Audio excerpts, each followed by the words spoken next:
ولا حول ولا قوة إلا بالله العلي العظيم يحبهم ويحبونه.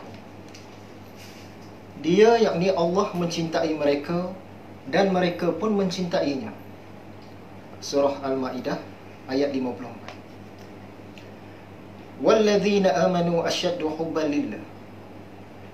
Orang-orang yang beriman itu sangat cinta akan Allah. Al-Baqarah 16. Nabi SAW bersabda, La yu'minu ahadukum hatta yakuna Allah wa rasuluhu ahabba ilaihi mimma siwahuma. Tidak beriman seseorang kamu sebelum Allah dan Rasulnya lebih dicintainya daripada yang lain-lain. Riwayat Bukhari dan Muslim. Alhamdulillah, Allah mengizinkan kita bersiaran secara langsung sebagai ganti ataupun sebagai penerus kepada pengajian yang sepatutnya pada malam ini di Masjid Camp PGA Ulu Kinta, Ipoh. Jadi biasanya kita berhadapan secara jarak dekat. Malam ini untuk pertama kalinya secara jarak jauh. Jadi selamat datang, selamat menonton kepada tuan-tuan semua ke Majlis Cinta Allah, pengajian kitab Induk Ihya Ulumuddin karya Hujjatul Islam Imam Al-Ghazali bagi tahun yang ke-9 kali yang ke-67 yang sepatutnya di Masjid PGA lah. Hari ini Sabtu 21 Mac 2020. InsyaAllah pada malam ini kita menyambung syarahan kitab Cinta Allah, salah satu daripada 40 kitab yang terdapat dalam kitab Ihya ini. Syarahan kitab Cinta Allah kita ini masuk kali yang ke-13 di masjid ini. Jadi sebagaimana biasanya, sebelum kita masuk kepada pelajaran yang baru, kita lihat seimbas lalu pelajaran kuliah yang lepas. Suka untuk diingatkan bahawa notanya sudah pun kita post. Nota untuk kuliah pada malam ini sudah pun kita post di laman-laman FB, di WhatsApp, di Telegram.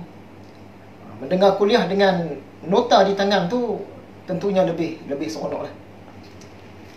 Jadi seimbas lalu pelajaran kuliah yang lepas, antara yang kita kongsikan, yang pertama, apakah perkara terpenting yang ditulis oleh Imam Al-Ghazali dalam kitabnya Kimia As-Sa'adah tentang cinta Allah?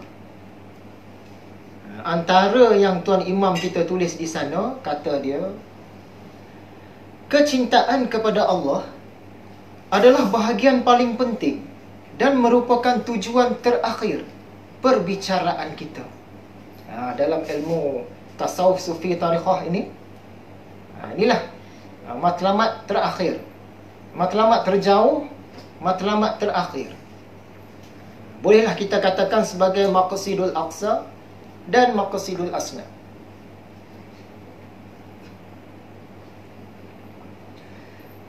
Kemudian tulis Imam lagi, seluruh umat bersepakat bahawa cinta akan Allah adalah wajib. Semua bersepakat mengatakan cinta akan Allah ini wajib. Siapa dia umat ni? Kita kena faham dalam karya-karya Imam Al-Ghazali, apabila dia sebut umat bersepakat, maksudnya para ulama, orang-orang yang ada ilmu lah. Bukannya umat Islam ni, bukannya orang-orang macam kita ni. Bila dia kata seluruh umat bersepakat bahawa cinta Allah itu adalah wajib, maksudnya ulama-ulama yang benar lah. Kerana ada juga orang-orang yang dia mengikut jalan dan pemahaman yang bermasalah. Mereka terpercaya kononnya tidak ada cinta. Cinta makhluk kepada Allah tidak ada, cinta Allah kepada makhluk pun tidak ada. Itu pandangan mereka. Dan bahagian ini Imam Al-Ghazali sudah pun jawab panjang lebar, kita pun dah syarahkan. Masa awal-awal kita buka kitab Cinta Allah ini dulu. Jadi seluruh umat tu sudah bersepakat bahawa cinta akan Allah ini adalah wajib. Perkara yang kedua yang kita sentuh hari itu, bagaimana kita hendak mengetahui yang hati kita ini berpenyakit dan perlu dirawat. Ini jawapannya Imam Al-Ghazali bagi. Apabila kita ni ada mencintai sesuatu lebih daripada kita mencintai Allah, itu maksudnya hati kita sudah pun berpenyakit. Tak payah nak cari yang panjang-panjang. Cukup apabila kita ada mencintai sesuatu lebih daripada kita mencintai Allah, itu tandanya hati kita ni ada berpenyakit. Dan bila ada penyakit tu maksudnya mesti dirawat. Mesti dirawat. Tak perlu nak tunggu kita ni buat maksiat baru kata hati kita berpenyakit, qalbu kita berpenyakit. Tak perlu nak tunggu sampai kita abaikan perintah-perintah Allah. Bila kata kita meletakkan ada sesuatu lagi yang paling atas yang kita cintai lebih daripada Allah, tandanya hati kita berpenyakit. Jadi mesti dirawat. Jalan rawat hati ini ialah dengan jalannya tasawuf. Macam mana kita nak tahu dan kita nak sedar yang kita ini, diri kita ini, hati kita ini, qalbu kita ini ada mencintai sesuatu lebih daripada Allah? Mula-mula kita kena tahu apakah tanda-tanda cinta, tanda-tanda kasih. Tandanya, kita banyak berfikir tentang sesuatu dalam keadaan kita suka. Kita banyak berfikir tentang sesuatu dalam keadaan kita suka. Yang itu cinta. Mudah bahasanya macam tu. Banyak bermain di fikiran, banyak bermain di hati dan kita suka benda tu. Itu maksudnya cinta. Sekiranya kita banyak fikir tentang sesuatu tapi kita tak suka, yang itu nama dia bukan cinta tetapi masalah. Jadi, apakah yang paling kita cinta? Yang paling kita cinta ialah yang paling banyak kita fikir dalam keadaan kita suka. Yang tu yang kita paling cinta. Yang kita paling banyak bermain di fikiran dan di hati kita dan kita suka. Kata kunci dia pada paling tu. Paling banyak pada diri kita, kita duk fikir, kita duk rasa dan kita suka. Yang tu yang paling kita cinta. Sekiranya yang paling banyak bermain di hati dan akal kita dan kita suka dalam sehari-hari itu bukannya Allah, artinya selain daripada Allah, maksudnya hati kita sudah pun berpenyakit dan kenalah dirawat. Menurut Imam Al-Ghazali. Jadi sekiranya yang paling banyak berlegar di hati kita dan kita suka tu ialah diri kita, dalam sehari-hari paling banyak duk ingat tentang diri je dan suka, ini tandanya hati kita berpenyakit. Sekiranya yang paling banyak bermain dalam diri kita dan kita suka itu ialah tentang kerjaya kita, maksudnya hati kita berpenyakit. Sekiranya yang paling banyak bermain di fikiran kita itu dan kita suka ialah hobi kita, maksudnya hati kita berpenyakit. Begitu jugalah bila yang paling banyak bermain di fikiran kita itu ialah pasangan kita, keluarga kita, kediaman kita, rumah kita, perniagaan kita, tanah, ladang, duit, semualah. Kalau semua itu atau salah satu pun kita lebih banyak fikir dan suka lebih daripada Allah, maksudnya hati kita berpenyakit. Tu cara Imam Al-Ghazali. Jadi ringkas cakap, kita ni berpenyakit belaka. Sebab dalam sehari-hari biasanya kita banyak suka fikir, suka rasa dan kita suka benda tu bukannya Allah. Jadi jalan tasawuf sufi tariqah ini dia nak betulkan balik, betulkan tune-nya, supaya yang paling banyak bermain di fikiran dan hati kita dalam keadaan kita suka, ialah Allah, bukan yang selain daripada dia. Seterusnya yang ketiga, apa kata Imam Al-Ghazali tentang kemuncak kebahagiaan yang mahu dicapai oleh manusia? Kata Tuan Imam kita, seluruh umat mengaku. Siapa dia umat ni tadi? Orang-orang yang ada tahu, ringkas kata alim, ulama. Seluruh umat mengaku dan percaya bahawa memandang Allah, di dalam koma, memandang Allah adalah puncak kebahagiaan manusia. Ini puncak kebahagiaan manusia, baik di dunia, begitu juga di akhirat. Inilah nikmat yang tertinggi. Tak ada nikmat yang lebih tinggi daripada itu lagi. Ringkas kata macam itulah. Jadi di dunia ini memandang Allah, dan di akhirat nanti pun nikmat tertinggi memandang Allah juga. Yang keempat, mengapa kadar menikmati kelazatan teragung di akhirat nanti berbeza-beza antara kita? Memandang akan Allah tadi itu adalah kenikmatan yang tertinggi. Kenapa dia berbeza-beza, tak sama? Dia berbeza-beza itu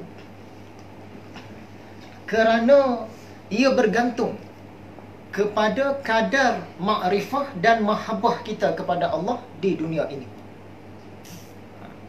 Siapa yang kuat makrifah dia, dia akan dapat memandang lebih. Sesiapa yang lemah makrifah dia, memandang tu kurang. Bila dilanjutkan pula, sesiapa yang mahabbah dia lebih, dia dapat lebih banyak lagi.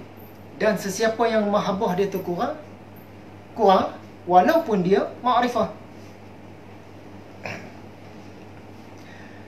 Yang keenam, apakah kaitan antara makrifah dengan tajalli? Tajalli tadi ni, bila kenyataan Allah tu keluar ataupun sampai, itu bahasa dalam lah. Kita memandang akan Allah tadi, sebanyak mana kita pandang tu, yang dapat dipandang tu kita sebut tajalli. Imam Al-Ghazali menulis, tak kala adalah makrifah itu di atas darjat yang berlebih kurang. Maksud dia berbeza-beza antara satu orang dengan satu orang lain-lain. Nescaya tajalli juga di atas darjat yang berlebih kurang. Makrifah akan Allah ini ada banyak, ada sikit, lain-lain.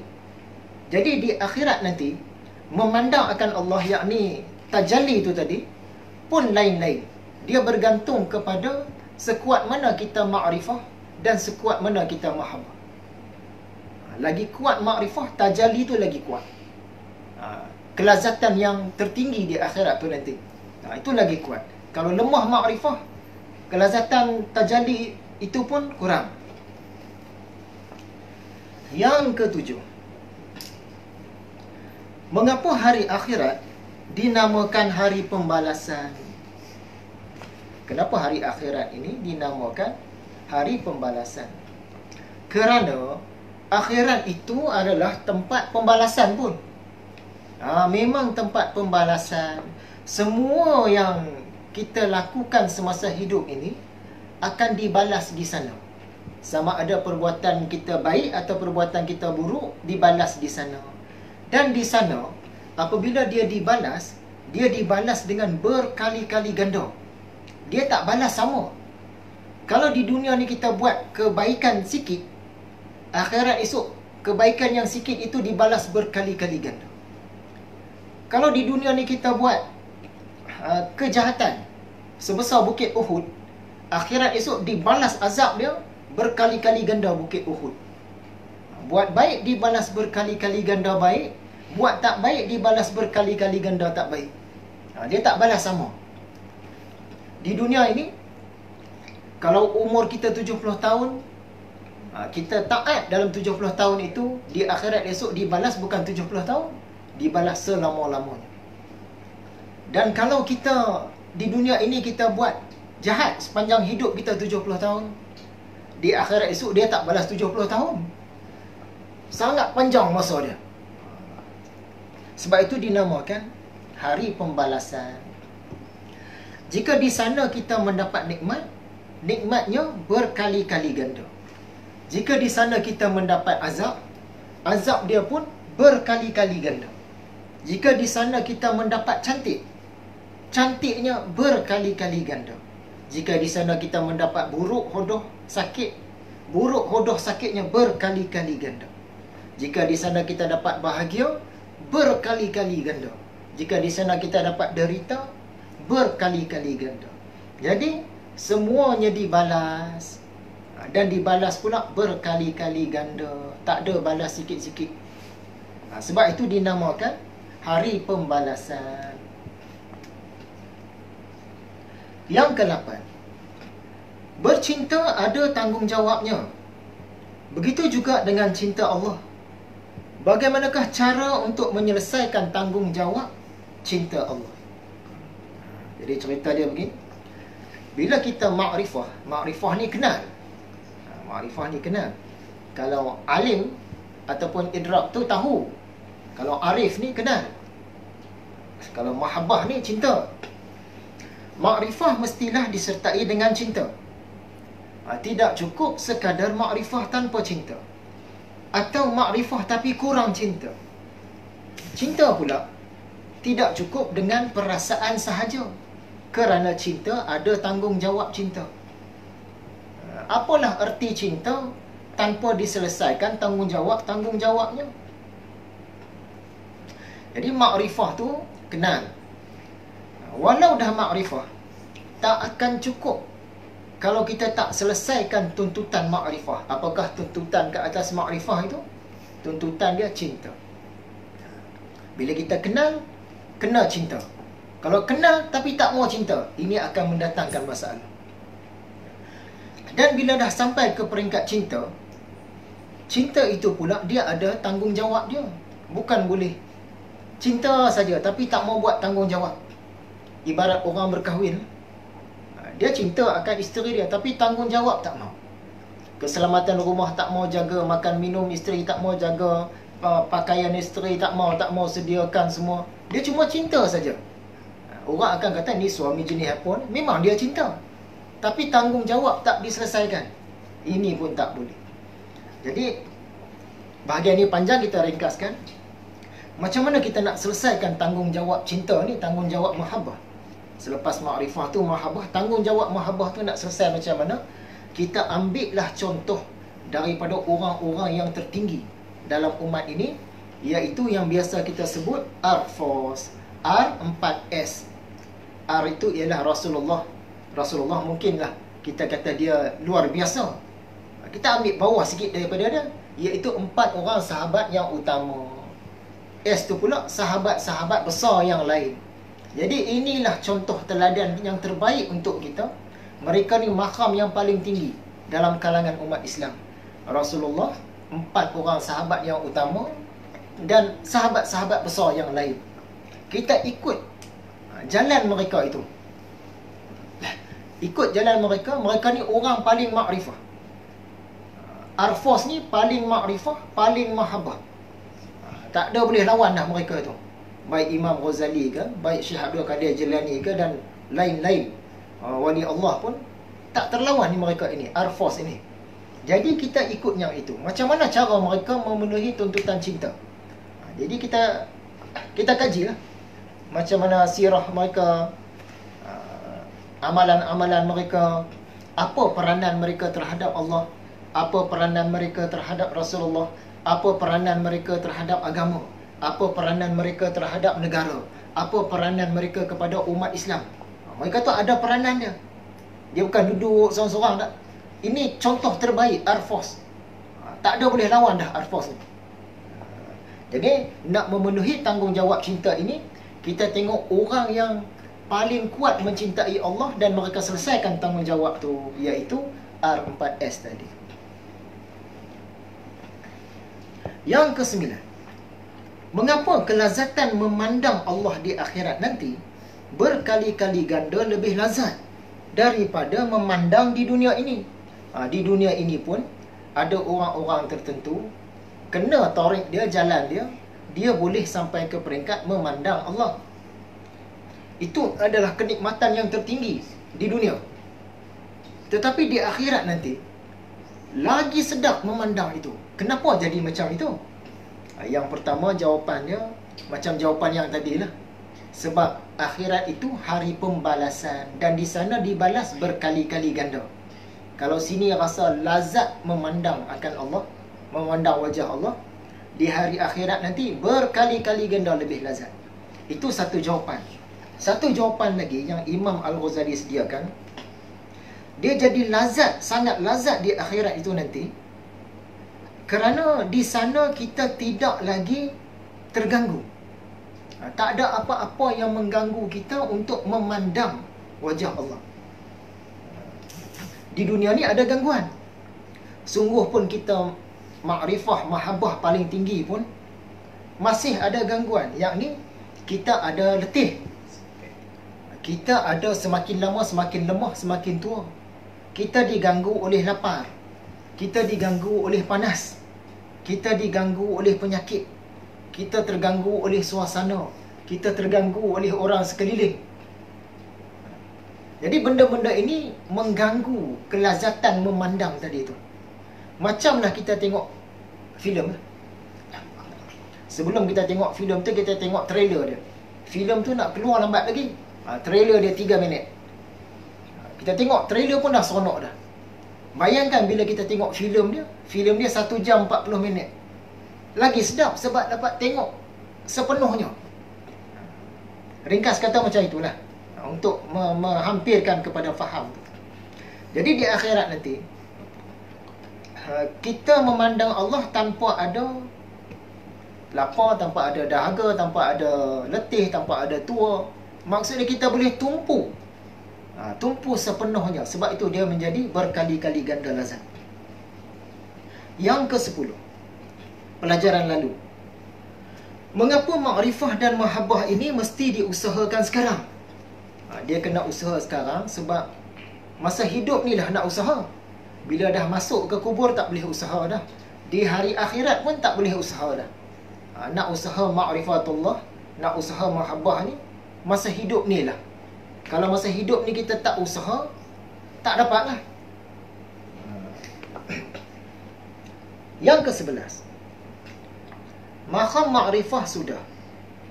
Kemudian kita mencapai maqam mahabbah. Katakanlah pun sudah juga. Macam mana nak mencapai maqam rindu asyik? Ini cerita dari segi maqamat dia lah. Yang bawah sekali ni dia peringkat tahu, atau peringkat alim, peringkat ilmu, atau peringkat idrak, peringkat tahu. Kemudian dia naik ke maqam atas sikit, maqam ma'rifah. Dan ma'rifah ni awaluddin. Nama pun awal. Ma'rifah ini kenal. Ataupun kita sebut arif. Daripada tahu naik kepada ma'rifah. Daripada ma'rifah ini ada maqam-maqam yang di atas daripada dia. Sebahagian orang dia kata maqam yang atas. Sebahagian orang dia kata maqam yang semakin ke dalam. Macam alim, atas daripada dia ma'rifah. Ma'rifah, atas daripada dia ada lagi. Sebahagian orang kata atas daripada alim tu ma'rifah. Dan dalam ma'rifah tu, dia seumpama satu bulatan, dia makin masuk, makin masuk, makin masuk. Dia bukan makin tinggi, dia makin dalam, makin dalam. Kedua-dua pandangan pun betul. Cerita benda yang sama. Jadi daripada alim tadi naik kepada maqam arif, ma'rifah, naik ke maqam mahabbah, naik ke maqam rindu, naik ke maqam asyik dan seterusnya. Jadi macam mana kalau dah dapat mahabbah tadi, lepas ma'rifah dapat mahabbah, nak pergi ke rindu dan asyik tadi, macam mana nak sampai ke situ? Antara cara dia yang Imam Al-Ghazali bagi, yang pertama, kita kena keluarkan daripada hati kita kecintaan selain kepada Allah. Biar yang tinggal hanya cinta kepada Allah sahaja. Ini untuk orang yang boleh pandang tembus lah. Orang yang dia sudah mencapai mukasyafah. Cinta yang lain pun tak ada lah. Sebab dia pandang ke mana pun cinta dia kena pada Allah juga. Ini pelajaran kita belajar kitab akidah dan kitab tauhid dulu. Okay? Kita tak ulang lah panjang cerita tu. Jadi kena keluarkan daripada hati kita kecintaan selain daripada Allah, baru boleh sampai ke maqam atas daripada makrifah tadi. Yang kedua, kena tambahkan pengetahuan. Pengetahuan tentang Allah. Kena belajarlah. Tu kata Imam Ghazali. Jadi, nak sampai ke puncak gunung ni, yang terbaiknya kita mencari guru, mursyid, syekh yang memang dia sudah pernah sampai. Dia dah sampai ke puncak gunung. Apabila dia sampai ke puncak gunung, dia boleh tunjukkan jalan yang betul. Dan dia boleh pandu kita ke sana. Itu jenis pertama, terbaik. Katalah susah nak dapat. Cari jenis yang kedua. Jenis yang kedua ini ialah guru atau mursyid ataupun apa namalah. Dia belum sampai ke puncak gunung, tetapi jalan yang betul dia tahu. Sekurang-kurangnya dia boleh menunjukkan jalan yang betul kepada muridnya. Silap-silap murid dia pun boleh potong dia. Murid dia boleh sampai ke puncak gunung. Jadi tak dapat jenis yang pertama, cari jenis yang kedua. Jangan berpada dengan jenis yang ketiga. Bagus-bagus, tapi jangan berpada. Iaitu guru yang dia belum sampai ke kemuncak gunung. Dia sampai tengah-tengah lah. Kemuncak gunung dia belum sampai, dan jalan pun dia tak tahu. Jadi dia nak tunjuk jalan yang betul pun dia tak tahu. Dia nak pandu kita jauh lagi lah. Jangan, maksud dia jangan tersangkut pada makrifah. Jangan tersangkut pada awal seboleh-bolehnya. Kalau dapat awal itu pun dah sangat bagus dah. Tapi kalau kita masih tahu ada jalan nak sampai atas lagi daripada awal Luddin itu, baiklah kita cari. Jangan tersangkut di wilayah makrifah sahaja. Jangan tersangkut di wilayah akal, di wilayah kalam sahaja. Jenis yang keempat pula, jangan cari guru yang dia belum sampai dan dia tak tahu jalan, tapi dia buat-buat tahu jalan. Ini jenis yang berbahaya. Jenis yang keempat. Jadi jenis pertama tadi, guru yang dah sampai. Jenis yang kedua, guru belum sampai tapi dia tahu jalan untuk sampai.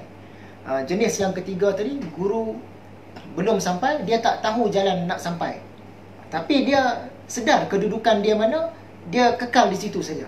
Ini masih okey. Jenis keempat, dia tak sampai, dia tak tahu jalan nak sampai, dia buat-buat tahu.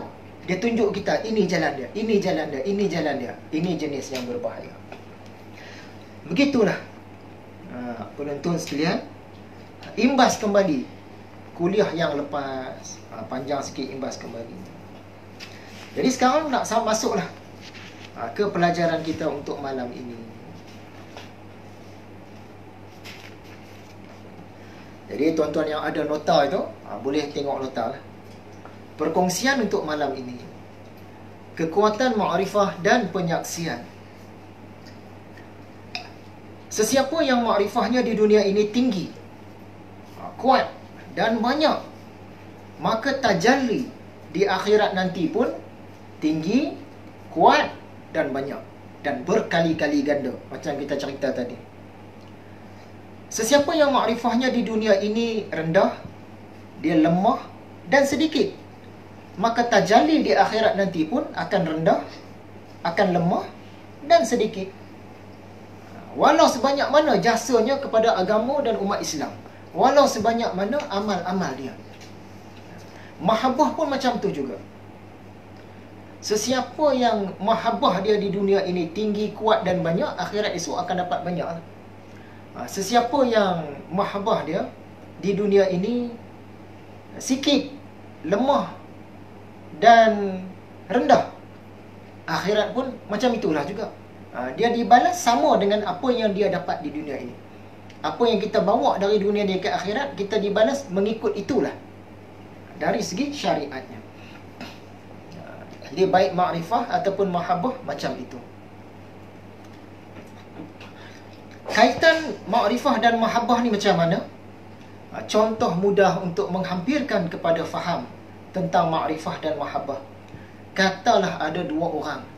Kedua-dua orang ini kenal kita. Orang pertama dia kenal kita, tapi dia tak sayang pun kat kita. Kenal saja. Orang yang kedua, dia kenal kita dan dia sayang kita. Jadi kalau kita ada sesuatu yang berharga kita nak bagi, rasa-rasa nak bagi kat siapa tu? Kepada orang yang kenal kita tapi tak sayang pun kat kita, dengan orang yang kenal, yang ma'rifah dan dia mahabbah pula kat kita. Jawapan dia sedia maklum lah. Tentu kita akan bagi kepada yang ma'rifah dan mahabbah. Kalau ada emas dan perak, emas akan diberikan kepada yang ma'rifah dan mahabbah. Perak akan diberikan kepada yang ma'rifah sahaja tanpa mahabbah. Dalam perjalanan kerohanian ini macam itulah. Untuk menghampirkan kepada faham.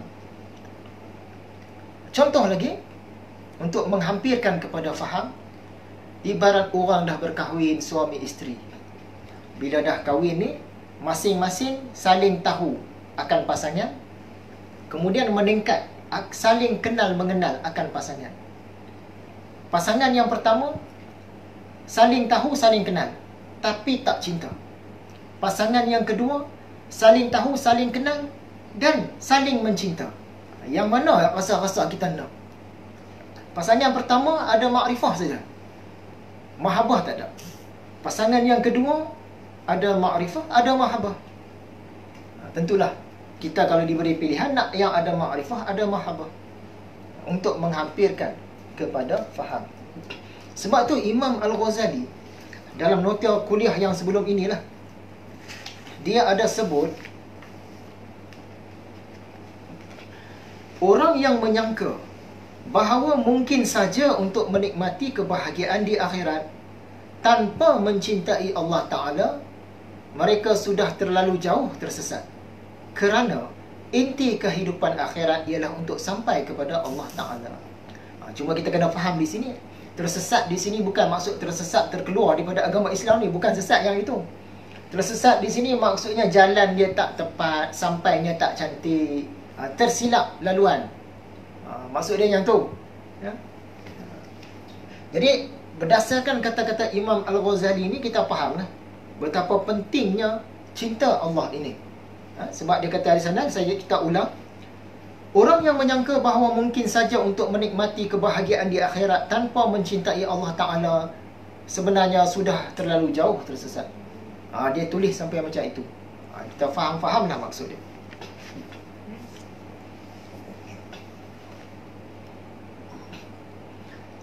Sesiapa yang makrifahnya di dunia ini rendah, lemah dan sedikit, maka tajalli di akhirat nanti pun akan rendah, lemah dan sedikit, walau sebanyak mana jasanya kepada agama dan umat Islam.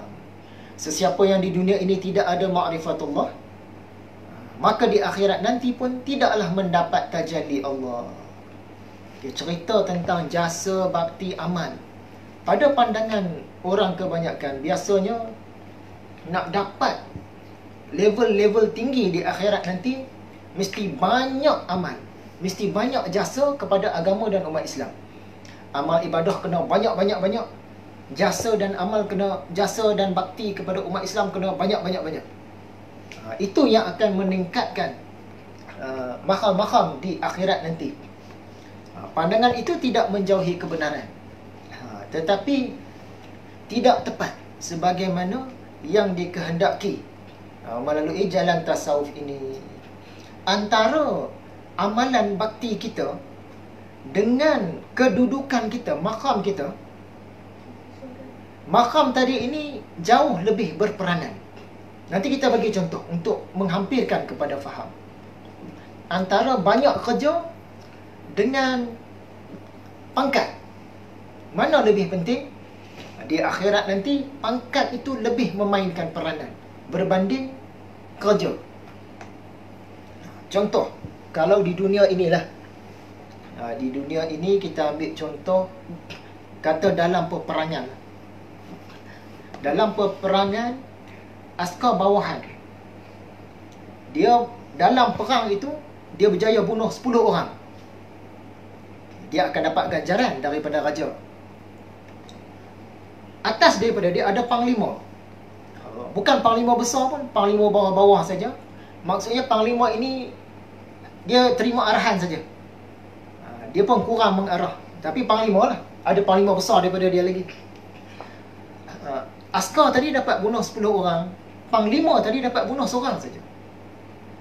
Dari segi ganjaran, dari segi gaji, siapa yang akan dapat banyak di sisi raja?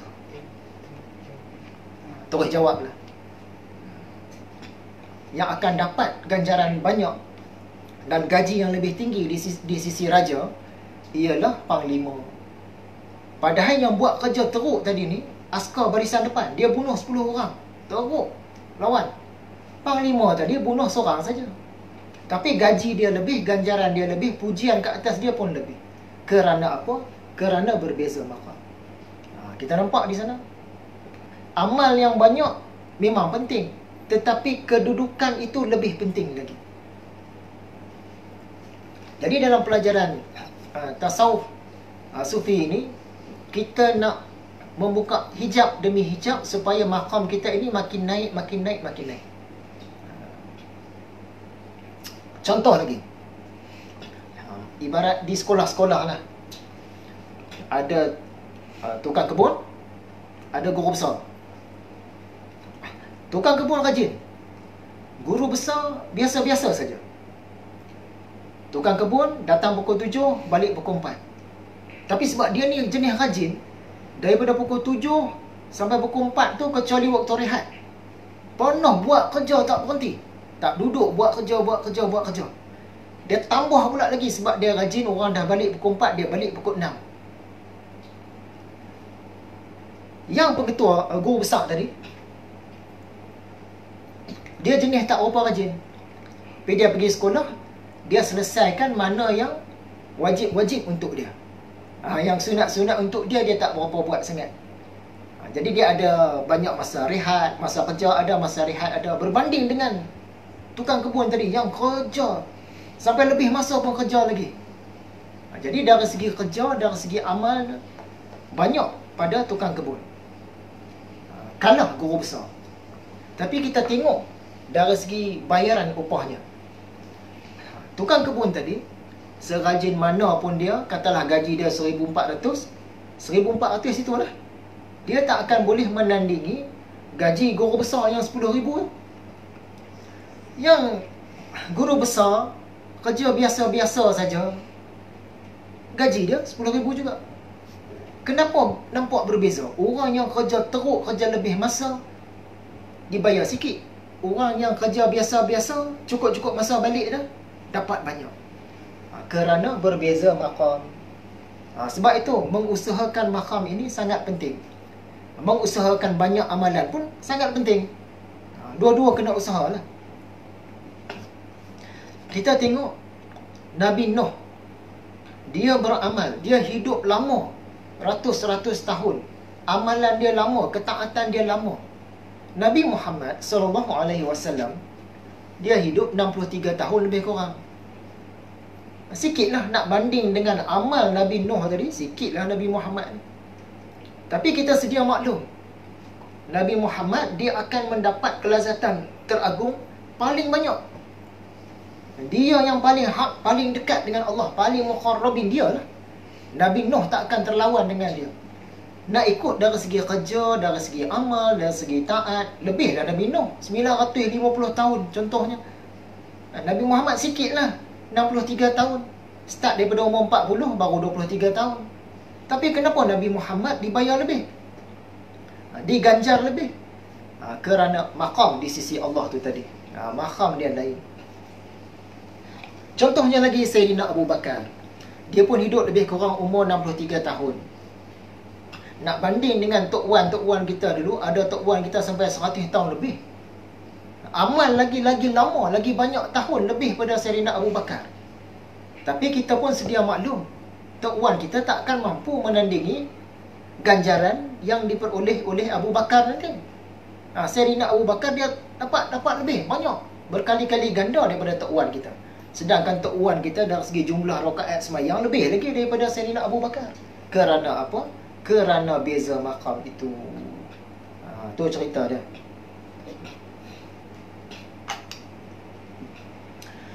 Sesiapa yang di dunia sekarang dekat dengan Allah, maksudnya nipis hijab dia, di akhirat pun nanti dia akan dekat dengan Allah. Sesiapa yang di dunia sekarang ni dia jauh daripada Allah, tebal hijab dia, di akhirat pun dia akan jauh daripada Allah. Cerita tentang hijab-hijab ni kita boleh tengoklah kitab Imam Al-Ghazali satu lagi, kitab Mishkat Al-Anwar, Mishkatul Anwar, Mishkat Cahaya. Di sana cerita tentang 70,000 hijab. Kita di dunia ni duduk pada hijab yang mana, akhirat esok hijab yang tu lah. Kita di dunia ni duduk pada makham kita hijab yang ke 3,000, akhirat esok 3,000 tu lah. Kita di dunia ni duduk pada hijab yang kedua, akhirat esok dibalas pada hijab yang kedua tu lah. Oleh itu, makrifah di dunia ini mestilah dipelajari, diamalkan, dihayati dan dialami. Paling-paling kurang pun mestilah berusaha untuk mencari ilmu tentangnya. Jangan sesekali kita mengabaikan ilmu makrifah ini. Dah dapat makrifah, sambung pula ke mahabbah. Jangan tersangkut pada awal ad-din sahaja. Matlamat hidup dan mati kita. Matlamat kebanyakan manusia untuk akhirat kelak ialah sekadar asal dapat masuk syurga, dapat selamat daripada api neraka, jadilah. Ini matlamat kebanyakan orang. Orang-orang sebegini hanya mengutamakan dan mementingkan keselamatan dan pelepasan diri sahaja.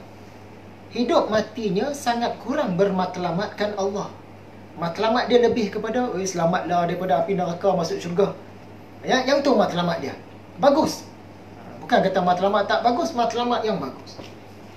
Tetapi tarbiyah tasawuf membuka mata kita agar berusaha untuk bermatlamatkan Allah. Bukan sekadar bermatlamatkan nak lepas daripada neraka, nak masuk dalam syurga saja. Kita bermatlamatkan kelazatan teragung, yakni Allah. Memandang Allah, mendapat tajalli di akhirat kelak. Jadi kita nampak jelas perbezaan antara kedua pandangan ini. Pandangan orang kebanyakan nak selamat daripada terkena neraka dan nak masuk ke dalam jannah. Pandangan ahli-ahli sufi yang mereka usahakan nak mendapat akan kelazatan teragung, yakni Allah. Antara contoh matlamat manusia dan jin untuk akhirat. Yang pertama, ada kata biarlah masuk neraka selama mana pun, asalkan nanti akhirnya dapat masuk dalam syurga juga, jadilah. Ni matlamat jenis apa ni, sanggup nak pergi neraka dulu ni. Jenis yang kedua, asal dapat lepas daripada neraka cukuplah, tak terkena neraka, jadilah. Jenis yang ketiga, asal dapat masuk syurga, jadilah. Masuk jannah, jadilah. Bagus, ini matlamat yang bagus. Yang belajar lebih sikit, aku nak kalau boleh dapatlah syurga yang tinggi, syurga orang-orang muqarrabin. Yang belajar lebih lagi, aku kalau boleh naklah mendapat redha Allah, kerana redha Allah lebih besar daripada jannah itu sendiri. Atas lagi, aku nak mendapatkan Allah itu sendiri, kelazatan yang teragung. Jadi berbeza-beza berdasarkan apa yang kita belajar dan kita faham. Jadi makam-makam di akhirat ini kita boleh pecahkan kepada 5 bahagian yang besar lah, 5 level yang besar. Kalau yang kecil-kecilnya banyak perincian dia. Yang paling bawah sekali, kita nak terlepas daripada terkena neraka. Itu lazat. Atas sikit daripada itu, kita nak dimasukkan ke dalam jannah. Ini jannah orang-orang abrar. Sangat lazat. Atas daripada itu lagi, kita nak mendapat masuk ke dalam jannah mukharrabin, yang mana minumannya ialah air tasnim. Kalau orang yang di syurga, di jannah abrar tadi, minumannya campuran tasnim. Orang mukharrabin tadi, minumannya pati tasnim. Atas daripada itu lagi, nak mendapat redha Allah. Atas daripada itu lagi, nak mendapat akan Allah itu sendiri. Itu matlamat tasawuf, sufi, tariqah. Kaitan nikmat-nikmat di akhirat dengan perilaku kita di dunia. Apa kaitannya? Yang kita duk buat di dunia ni dengan nikmat yang kita nak dapat di akhirat nanti. Katakanlah kita ni berjaya. Kita harap pun macam itulah. Berjaya masuk ke dalam jannah. Apa yang paling melazatkan kita di sana? Yang paling melazatkan kita di dalam jannah itu nanti, umum kata ialah apa yang paling melazatkan kita di dunia ini. Jika di dunia ini kita ni jenis sangat suka makan minum. Makan minum paling melazatkan kita. Memandang Allah tu kita tak rasa lazat. Makan minum lazat. Kita berjaya masuk ke dalam jannah nanti, di sana kita akan bersibuk-sibuk dengan nikmat makan minum. Makan minum, makan minum, makan minum. Itu bagus. Bukan kata tak bagus, bagus. Jika di dunia ini kita ni jenis suka, yang paling nikmat lah bagi kita ialah perhiasan diri, perhiasan rumah. Di akhirat nanti kita akan sibuk menikmati nikmat-nikmat perhiasan. Perhiasan diri, perhiasan pakaian, perhiasan-perhiasan syurga. Kita akan banyak sibuk dengan situ. Sebab masa di dunia dulu bagi kita itu paling melazatkan. Ada juga orang yang semasa di dunia ini, kelazatan paling tinggi bagi dia, yang paling dia suka ialah berpasang-pasangan. Dia suka nikah kahwin, hamba-hamba wanita. Jadi di akhirat esok, dia akan banyak bersibuk-sibuk dengan nikmat berpasang-pasangan. Dengan isteri-isterinya, dengan bidadari-bidadarinya, dia akan banyak sibuk dengan itu. Dan bagi orang-orang tasawuf sufi tariqah ini, matlamat mereka, di dunia ini, mereka yang paling lazat bagi mereka seboleh-bolehnya ialah Allah itu sendiri. Memandang wajah Allah. Itu yang paling lazat. Menuju ke situ. Sebab di akhirat nanti, mereka akan banyak sibuk dengan Allah.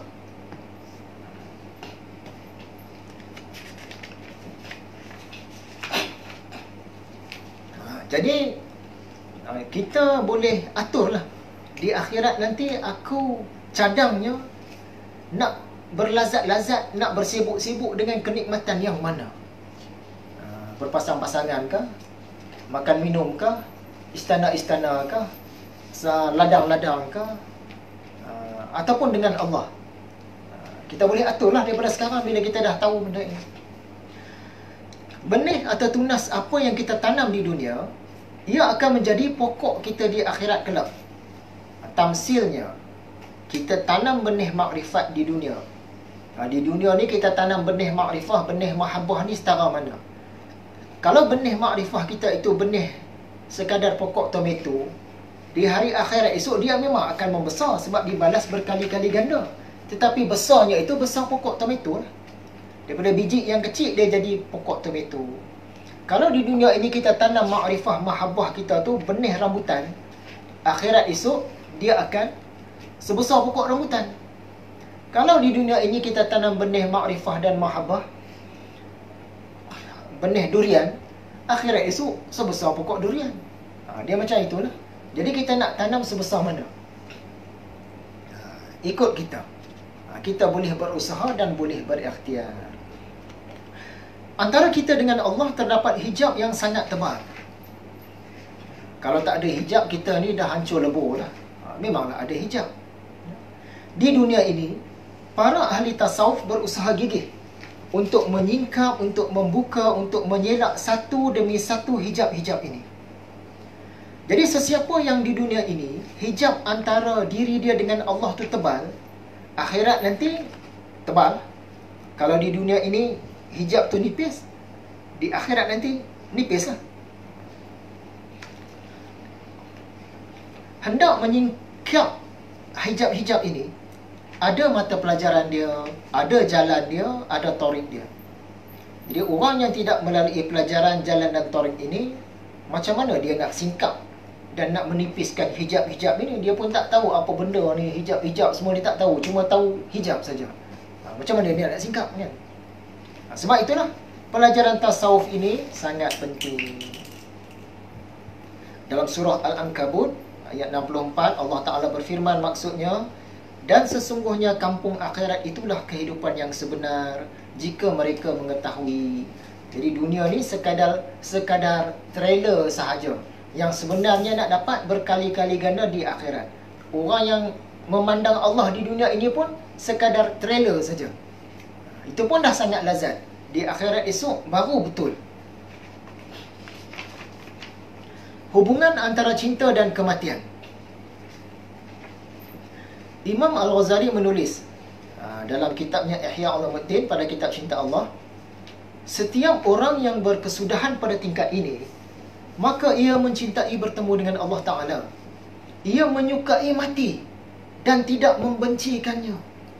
Kalau dah sampai level cinta, dia tidak membenci kematian. Kematian, dia suka. Selain dari segi ia menunggu bertambahnya kesempurnaan kepada makrifah. Dari segi nak bertemu dengan Allah tu, nak bertemu dengan Allah ni kena melalui kematian. Ahli-ahli sufi ni dia suka. Tapi kenapa dia macam duk minta tangguh? Duk minta doa panjangkan umur semua kan? Kenapa macam minta tangguh? Kata cinta akan mati, minta mati terus lah. Sebenarnya ahli-ahli sufi ni dia memang mencintai kematian, tapi dia minta panjang umur itu supaya dia dapat menaikkan lagi level dia, makam-makam dia. Kalau selama hari ini dia duduk pada makam yang ke-350 contohnya, kalau umur dia dapat ditambah 2 tahun lagi, mungkin akan naik ke makam 250, naik 100, selak 100 hijab lagi. Jadi mereka bukan takut akan kematian, tapi mereka suka kalau dipanjangkan umur tu, boleh dipertingkatkan lagi. Mereka punya makrifah, mereka punya mahabbah dan lain-lain. Macam masa kita nak mula kuliah ni tadi, kita memang suka nak bagi kuliah ni, tapi kalau boleh minta panjanglah sikit masa dia. Sebab apa? Sebab nak melengkapkan lagi persembahan kita ni nanti. Rasa macam nota ni macam tak study habis lagi. Masa dah pukul 8 dah, study tak habis lagi. Jadi sebenarnya yang kita kalau boleh lambat sikit lagi tu, bukan kerana kita tak mau berkuliah, tapi nak melengkapkan. Nak melengkapkan kita punya penguasaan ke atas nota kita, dan kita nak sampaikan. Macam itulah juga ahli-ahli sufi ni, dia tidak membenci kematian, tapi dia minta dipanjangkan umur itu sebab untuk melengkapkan lagi makrifah dan mahabbah mereka. Adapun orang-orang yang lain, maka pandangan mereka menyingkat kepada nafsu keinginan dunia. Jikalau meluas, nescaya mereka mencintai kekalan hidup, dan jikalau menyempit, nescaya mereka berangan-angan kepada mati. Ini bagi orang yang tak tahulah tentang makrifah ni, terutamanya orang-orang yang tak beragama lah, ataupun orang-orang yang lain-lain agama lah. Kalau di dunia ni mereka dapat kesihatan, dapat kekayaan, seboleh-boleh mereka nak hidup lama lagi. Tapi kalau di dunia ni dibeban dengan permusuhan, dibeban dengan hutang, dibeban dengan penyakit, dia kira nak bunuh diri, nak cepat mati. Macam itu. Orang yang ingin melihat yang dirinduinya, nescaya disibukkannya oleh kerinduannya itu daripada memperhatikan bahawa ru'yahnya itu diciptakan pada matanya atau pada dahinya. Ringkasnya, orang yang mencintai Allah pastinya tidak akan membenci mati. Jika mereka meminta dipanjangkan umur pun, adalah kerana hendak berusaha menaikkan lagi makam-makam mereka di sisi Allah, dan bukannya kerana mereka tidak mahu akan mati. Makrifah akan Allah itu seumpama lautan yang tidak bertepi. Orang-orang yang membenci mati umumnya akan mengalami kesukaran ketika sakaratul maut. Kenapa orang yang membenci mati ni dia nak sakaratul maut tu susah? Kerana mati ini kita sebut meninggal dunia. Maksud dia meninggalkan dunia. Kalau dunia dalam diri kita ni banyak, nak mati tu je akan jadi susah. Sebab nak mati ni nak kena tarik dunia tu keluar.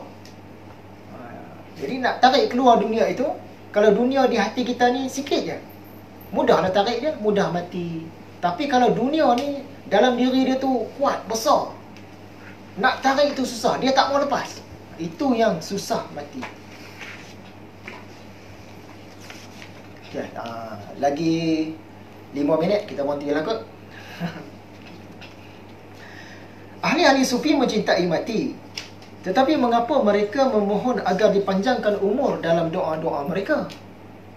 Kerana mereka mahu meningkatkan lagi makrifah dan cinta mereka. Lagi banyak masa, lagi banyak yang mereka boleh usahakan dan sediakan. Perihal makrifah, mengenal Allah dan cinta Allah. Makrifah itu diusahakan di dunia, hasilnya nanti di akhirat. Makrifah itu tunas atau benih yang kita tanam di dunia, pokoknya yang matang akan kita dapat di akhirat. Benih apa pun yang kita tanam di dunia, itulah pokok yang akan kita dapat di akhirat. Kalau benih itu benih pokok tomato tadi, besar pokok tomato tu sajalah. Kalau benih itu benih pokok durian, besar pokok durian. Makrifah hanya boleh diusahakan selagi kita masih hidup. Apabila kita sudah mati, nak top up tak boleh dah. Dalam kubur tak boleh, di hari akhirat pun tak boleh. Okey, yang terakhirlah ni. Apakah antara hikmah Allah belum matikan kita sehingga kini?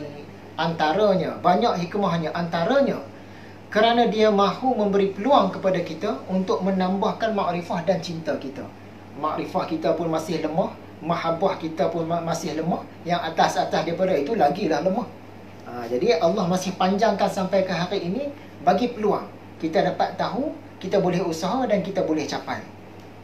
Hal ini kerana nilai kebahagiaan dan kenikmatan yang bakal kita peroleh di akhirat kelak sangat bergantung dengan nilai makrifah dan mahabbah yang kita usahakan di dunia ini. Jadi adakah kita menggunakan ruang yang dianugerahkan oleh Allah ini untuk mengusahakan peningkatan makrifah dan cinta? Ataupun kita sampai sekarang masih tenggelam dalam urusan-urusan selain makrifah dan cinta? Urusan lain pun memang kita kena buat, tapi jangan sampai terabai makrifah dan cinta. Satu lagi, jangan terkena jalan-jalan yang salah. Peningkatan makrifah dan cinta hanya boleh diusahakan selagi kita masih hidup. Apabila kita sudah mati, semua terhenti setakat itu sahaja, sudah tidak boleh ditop up lagi. Jadi untuk malam ini rasanya sekadar itu saja dululah. InsyaAllah kita sambung lagi bulan hadapan. Mungkin di Masjid PGA kembalilah. Bukan di sinilah kalau tak ada apa-apa masalah. Jadi sekadar itu saja. Salah dan silap saya mohon banyak-banyak maaf. Wabillahi taufiq wal hidayah. Assalamualaikum warahmatullahi wabarakatuh.